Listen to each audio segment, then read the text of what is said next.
ప్రభు పేరట మీ అందరికీ శుభాభివందనములు. ఈరోజు దేవుని వాగ్దానము, నిన్ను ఏ మాత్రమును విడువను, నిన్ను ఎడబాయను. హెబ్రీలకు రాసిన పత్రిక 13వ అధ్యాయం 5వ వచనం. ప్రియ సహోదరి సహోదరుడా, పరిశుద్ధ లేఖనాల్లో ఎన్నోసార్లు దేవుడి మాటలను చెప్పాడు. కనుక ఈ వాగ్దానంలో ఎప్పుడు చిన్న సందేహం కూడా మన మనసులోకి రానియకూడదు. దేవుడు తన ప్రజల్లో ఏ ఒక్కరిని ఎట్టి పరిస్థితిలోనూ విడిచిపెట్టడు. కాబట్టి ఏ ఒక్కరు కూడా నేను దేవుని చేత విడిపించబడ్డాను అని అనుకోవడానికి వీల్లేదు. అయితే మనకు శ్రమలుండవు, కష్టాలు రావు అని దేవుడి వాగ్దానం చేయడం లేదు. కానీ శ్రమలు, కష్టాలు, సమస్యలు, ఇబ్బందులు ఏమున్నా సరే మనలను విడిచిపెట్టను అని అంటున్నారు. మనకు తెలియని దారుల్లో ప్రయాణించడానికి మనం పిలువబడవచ్చు గాని ప్రభు తోడు, సహాయం, కృపా సమృద్ధి మనకెప్పుడూ ఉంటాయి.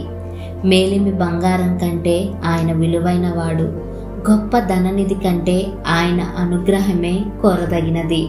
దేవుణ్ణి కలిగి ఉన్నవారు సర్వలోకాన్ని సంపాదించుకున్న వానికంటే సంతృప్తిగా ఉంటారు.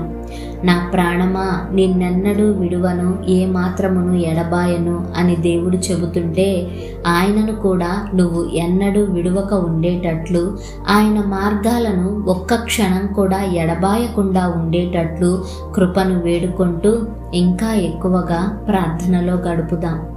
ప్రార్థన.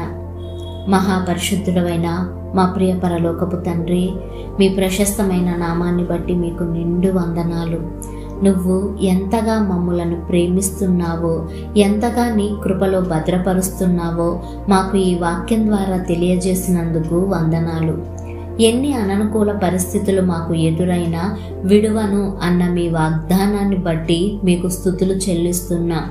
మేం కూడా ఎన్నడూ నిన్ను విడువకుండా, ఎడబాయకుండా జీవించే జీవితాలను మా అందరికీ దయచేయమని యేసు నామమున ప్రార్థిస్తున్నాము తండ్రి. ఆమేన్.